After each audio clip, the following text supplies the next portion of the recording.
What's going on, guys? It's your boy DJ Fastnext here with another review of Ahsoka, the TV show on Disney Plus right now. We are on episode 4. Now I got to do some cleanup from my last episode review. I did that whole review and missed out one stupid part, and I think I missed out on it because it was the stupidest part of the episode. It was the part where Hera went to go try to get clearance to go find out what the hell's going on with Ahsoka and Sabine, see about this device that they're making and try to see if there's a true thing about everybody going to get Thrawn and all this good stuff like that to bring them back. So yeah, that was I understand why they do this, because this Star Wars, this is something they always do. It's always some type of political thing they put in the background to just have some tape to give a reason why Ahsoka and Sabine need to go by themselves. Cool, I get it. But at least make some of the stuff make sense. Like, you're going to tell me now that they just automatically assume the people who were working with the Empire that they just took down is automatically okay. Like if the Empire was had them under slave torment type thing. No, those are going to be some people that are still active in this whole situation. They're going to now become the rebels, if you want to call it that. So that was so stupid. And the fact that Mon Mothma was the one that was kind of like, she wasn't championing it, but like for her to kind of go along with it too at the same time, stupid.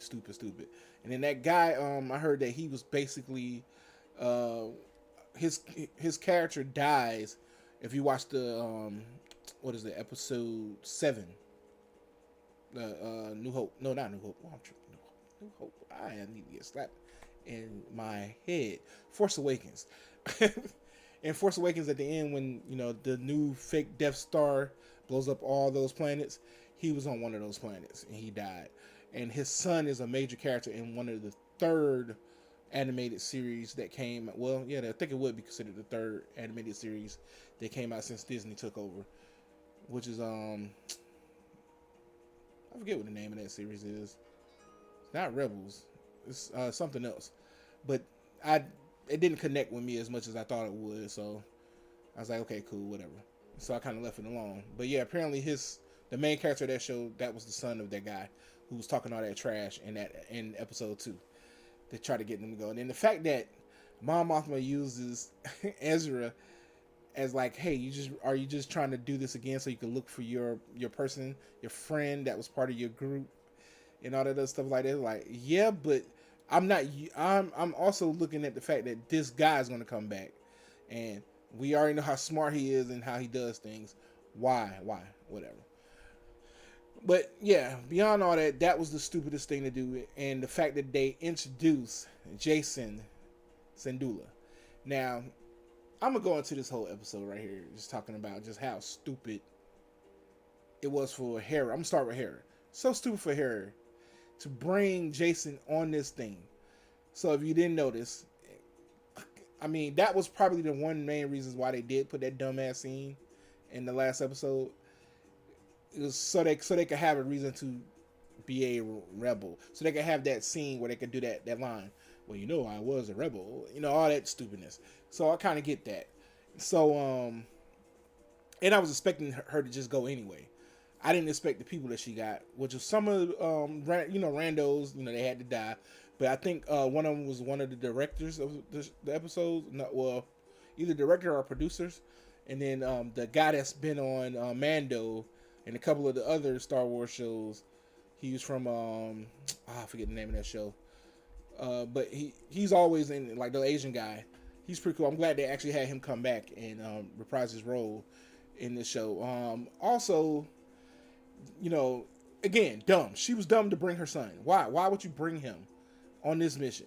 Like, is he force sensitive and we just don't know he's force sensitive? Like, what is it? Like, why did she decide today I'm gonna bring my son on this crazy mission when we don't know what's going to happen? We're gonna try to stop Grand Admiral Thrawn from coming, but my kid would be fine. There's enough people around. You see how easy it was for them to kill the other 2 people in the squadron? Come on, man. But yeah, let's start from the top. I kind of just want to talk about that aspect of it. That was the dumbest thing that she could ever have ever done. She didn't even want Ezra, who's grown, who actually had the Force, come on certain missions back in Rebels. But you're okay with your son, who's probably like what, like 6, 7. Let me ride with you. You gonna ride with mom today, and she might die. So that means you might die too. But yeah, let's start off with the fact that they're still kind of messing with Sabine for not being force sensitive and all type of stuff, and just not being the greatest of trainees, if you want to say. And it goes back to where, well, no, they don't. I'm sorry, it doesn't start that way. It basically is her fixing certain things while you got Huyang, uh, fixing the other parts to see if everything is working, and they're just having no good luck with it. So she goes to look for Ahsoka. She goes out there, her and Ahsoka talk, and she's like, something's not right. We got to do this thing. And I knew then Ahsoka knew the robots were there already, because that's kind of how they opened the episode, was her looking out there and kind of realizing something's there. Hu Yang comes down and he starts fixing stuff, and he kind of realizes something there, and they both go back on the ship. And then for the fact that they come out and they start attacking Hu Yang, I thought he was gonna go in on him, because you know how he did that little training thing on the last episode. But I mean, he's not a fighting droid. Surprising that he's actually stayed alive this long, because he's been in a lot of situations, especially if you watch Clone Wars. You've seen him be in crazy situations where he might need to know how to fight, and he has the moves and everything now, but he's just not a fighting droid, if you want to say it like that. That's probably why that whole scene was like kind of like a boxing match, because they was going back and forth, hitting each other in the face, and wasn't no weapons really. But it kind of confused me when the other droid was like it's like he was trying to scuff him out and make him hold his breath, like kind of suffocate him. But even to quiet him down. But that didn't make sense. But Star Wars, that's how you do. And so he calls out for them, and then he decides to mess up the ship even more, which was weird, but okay. He messes the ship up more to give them the heads up that somebody's coming, something's happening. So they go out there, they make quick work of those droids. We get to where Morgan and Baylan are talking, and they're saying, we need to go ahead and stop them before they decide to come. And he was like, those droids is not going to be enough for them. And Baylan was like, yeah, you're right, it's not. So that's why I'm sending the other two. So he sends the other two, which is Shinhati and I guess, what is his name? Oh, they haven't even. Oh,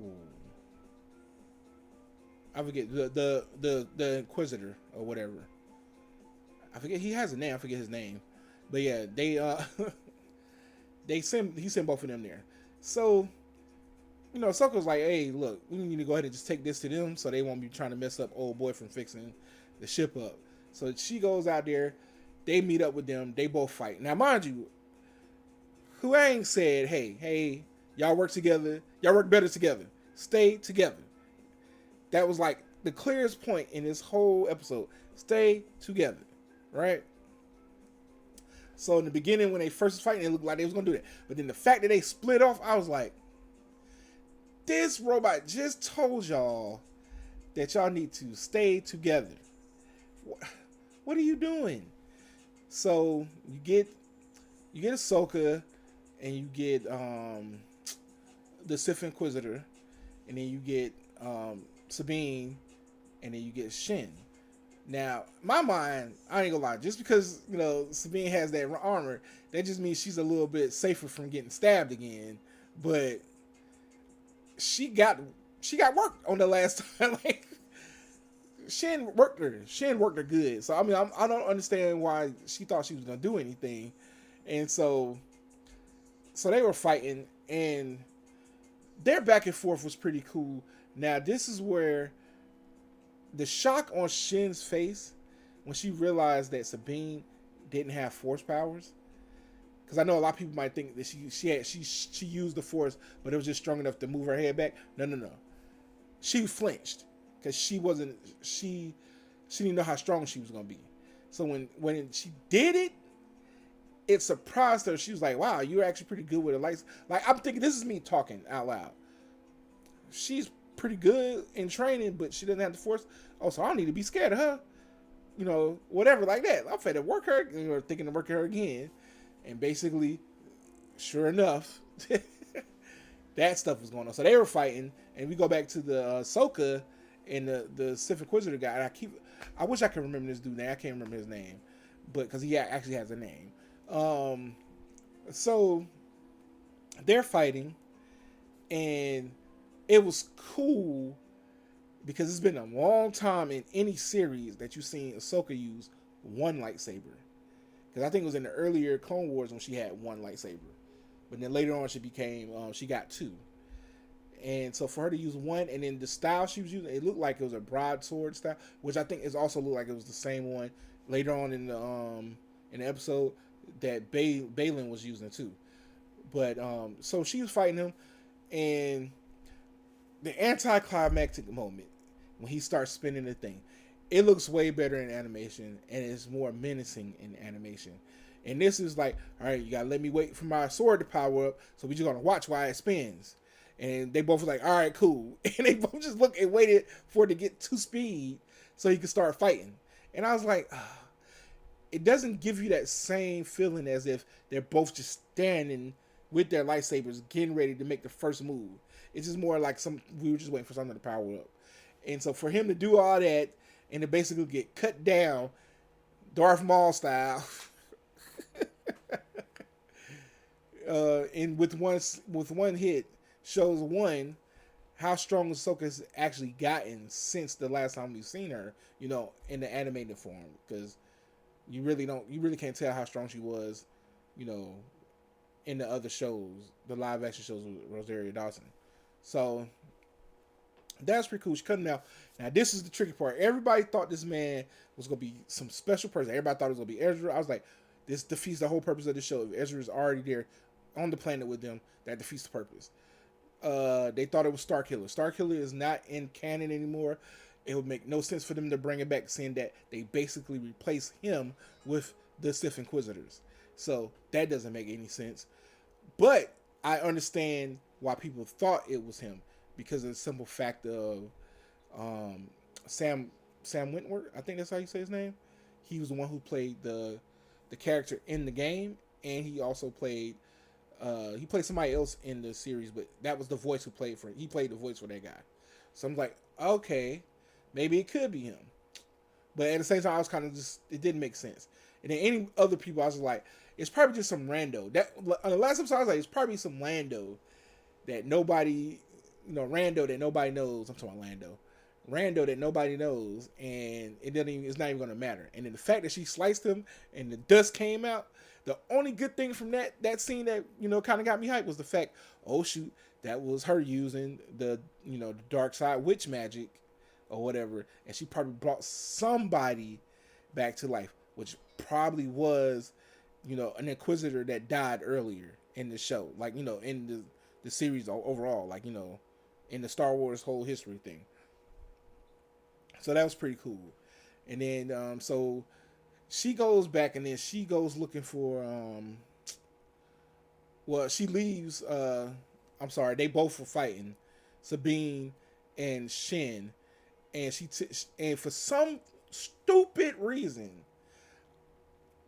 I understand to have faith in my Padawan, but a Padawan who don't have any of the powers, everybody's basically telling me how like lack thereof the Force and just the ability to be a Jedi that was there, I would have not left her there in front of a Force user. That is the stupidest thing Ahsoka could have ever done. So when she said, go ahead and go get the map, I'm like, y'all both easily could have took her down, then went to get the map. Like, and again, Hooray told y'all to stay together. Like, why? So, beyond all that. So she goes, they fight. She basically gets bested and gets knocked out. And so Shin Hati basically runs off to go catch up with Ahsoka. Ahsoka gets there, and she's fighting off with Balin. Dope dope. This episode was some dope lightsaber action, like straight up, like the best I've seen in the live action so far, other than the movies. But pretty good, pretty dope fight, and it just showed like how experienced Balin was, and just how far Ahsoka has come, and then how like in tune with the force she is at the moment. And so I was like, that's a pretty good fight. And then for her to basically, like pick up the orb, the map, to stop it from transmitting to the ship was dope too. But it burned her. Made no sense, but I'm gonna tell you why I think they did that. They did that because it burned into her hand. The map is actually burned on her hand. That's why I got this picture down here. If you look at her hand, you can kind of see where the burn marks are right there in her hand. I think that's gonna factor into the next episode. But yeah, the fact that it burned her, she dropped it, and she started back fighting, and then Shin shows up, and then that kind of threw her for a loop because she thought Sabine had died. I'm like, if you was so worried about her, why the hell did you leave her? You should have just went ahead and took her out. Help her take that girl out, and then went on. You didn't even have to kill the girl. Just take her out. You see what? And then so Ahsoka got so mad that she force pushed the girl. That was funny. That was funny. I was like, oh well, but it was kind of raw to show you that she still has things to learn to keep her composure even when she's upset. So that was pretty cool how she pushed her and knocked her out. So that way she had to worry about it. But she was so off balance that Balin was like, nah, I'm finna take full advantage of this. And he was using it too. He's like, your master, you just like your master, you just like this. And everybody knew about Anakin Skywalker, but not many people knew what he became, and just all this stuff. And so it was so funny, like, not funny, but it was just so messed up how he got her off. But then I was thinking when Sabine shows up, because she showed up, she was like kind of relieved, but I thought she was gonna get back focused, but she didn't. And so, Sabine grabbed the fucking orb, which I still think Ahsoka could have forced, she could have did it. She could have kept it because she was using one hand. She could have kept it to go ahead and do, she could have grabbed it with the force, basically what I'm saying. She pushed the old girl away, so she could have grabbed the orb, but she didn't want to do it. So Sabine grabs it, and Sabine's like, I'm going to shoot it. Let her go. I'm finna shoot it. I'm finna destroy this map, blah, blah, blah, blah, blah. And so Ahsoka told her to do it. Sabine taking her time, which this is my thing. Okay. Sabine has to be almost 30, if not 30, by this time. I think she might be a little younger than 30. In Rebels, from the time the show starts to the time it ends, it shows her progression of being super immature to being a lot smarter than you think. But even when she was super mature, she was really smart and knew how to take care of some stuff. So for her to get better and then be in this show to kind of put her back like she was in the beginning of Rebels, it's pissing me off. And I know they probably doing this just so we can have a show, so we can move the plot along and all that good stuff. But you can't expect me to believe that Sabine is that dumb. First of all, to not, one, destroy the map, but two, watch Ahsoka fall off the thing and not want to go get her and decide to say, screw her, let me go ahead and destroy this thing, but then now give it to this guy and let them upload it and then go with him to find out about Ezra. I understand where a lot of people saying now with the connection with her and Ezra. So if you watch the Rebels, it was really, really lightly hinted at that maybe she started having feelings for Ezra, and Ezra may have started having feelings for her, but his feelings were at the time because he knew what he had to do, and just things throughout that whole season, that last season, that he had to do, that he was more focused on getting the job done and getting things fixed, that he was like, these, they're my family, and I'm going to take care of them in that way. So, because I think, if I'm not mistaken, him saying you like a sister, I want to say that she did like he did send her that message in the animated series, or can't quite remember. I want to say it was, and so that was already said. But like if you watch the show, they were in kind of deep situations together, alone, and also made it seem like they was getting ready to have a. It was like if it would have went for another season without him being taken away, I'm pretty sure they would have got together. The same reason why like we knew Hera and old boy was together throughout the last two seasons, I think it was, but it never like they had time enough to have Jason, if you know what I mean. to for him, I guess it was right before he died, and that's when they got pregnant. They decided to have sex or whatever. And so it's kind of one of those things where those relationships are going on in the background, but they never really kind of show them so much, other than the fact of the love and the respect they have for each other, like how deep the love and the respect is for the one another. So that was one of the things they did. Also, they're kind of they're destroying Sabine's character in this show, because she was a skilled warrior. In general, she was fighting people who had lightsabers, who was like into the dark force, and actually standing some type of chance. And then this one, even with the lightsaber, it's like she's struggling, and I'm like, she shouldn't even be struggling. And this whole fact of let's see if she could learn the force is pissing me off, because did this whole arc, did the same arc in Rebels with her and Kanan. with the dark saber, and it was even harder because with the dark saber, it's heavy if you're not focused enough, and they focused on that part for us to have. Now I have to go back through that whole arc again with this character. But yeah, she decides to go with them and she leaves. Now here's the good part. Here's the good part. This is the part everybody is like, yeah, let's talk about it. So we think they show us the cliff that Ahsoka falls off. So now I'm thinking like, okay, they're gonna show her hanging on, blah blah blah. You see nothing, but then she wakes up and she's on the floor in what we call the world between worlds. Now in my mind, I'm thinking like, how the hell did she get there? Did she die? Spoiler alert for anybody who's playing Jedi Survivor. It's a scene towards the end of the game where the main character, it looks as if he dies. So you play as somebody else, right? He falls off a cliff, and then you play as a new character, and when you play as that character and that character meets her demise, as you want to call it, it basically shows how this dude not only fell to his death, but he woke back up enough time to now go back to the place and see what happened because of how he could, see the visions and stuff. So I'm like, first of all, how are you able to do some stuff like that? Two, and in this show, she fell off a cliff. How did she get to the world between worlds? Because there has to be at least a portal. And if she died, where her body at? You get what I'm saying? My only thing is, if she didn't die. And remember now, when she fell off that cliff, I want to say the map was still open.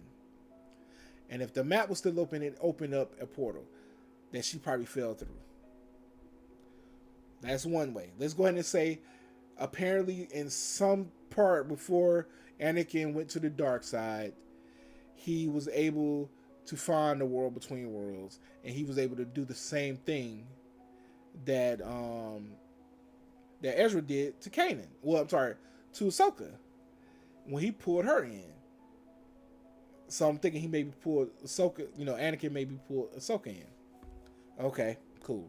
A lot of people saying that it might be a Force ghost. I would agree with that point if the man didn't have the robot arm.